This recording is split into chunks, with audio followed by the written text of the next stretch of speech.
Workflow parameters in Comala Document Management let you add flexible and customizable values to your workflow. Think of them as placeholders. Instead of hard-coding things like approver names, due dates, or reminders, you can simply use parameters to dynamically update these details. Parameters make your workflows reusable across different spaces and can be referenced in approvals, states, triggers, and more. Let's explore how to create and define workflow parameters in the Visual Builder editor to build smarter, reusable workflows. Log into your Confluence space. Go to Space Settings and click Comala Document Management under App Links.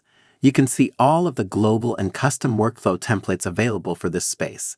In this tutorial, we'll edit an existing workflow and see how to add a new parameter or edit an existing one in the workflow. Click the Edit icon on an existing custom workflow. Click Parameters in the Navigator panel. Click Add Parameter to open the dialog. Enter a unique parameter name. Next, choose the type of parameter you want to create. You can choose from options including string for text, user for one or more Confluence users, group for Confluence groups, duration for dates or time periods, and list for a set of predefined values.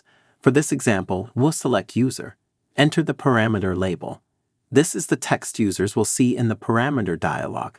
It's used for display purposes only and differs from the parameter name used internally.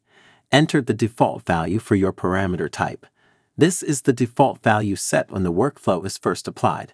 You can also add a description if you want to give users more context. Select the scope to define parameter visibility.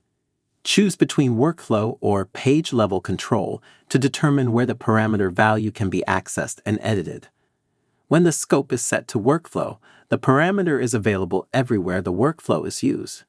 If the workflow is applied at the space level, the parameter is shared across all pages using that workflow in that space. When the scope is set to page, the parameter is unique to each page, and users can view and edit these values directly from the workflow dialog on the page. In summary, workflow parameters enable you to add flexible, customizable values to your workflows without hard-coding details, such as users or dates. Visit our documentation center to learn more. Thanks for watching.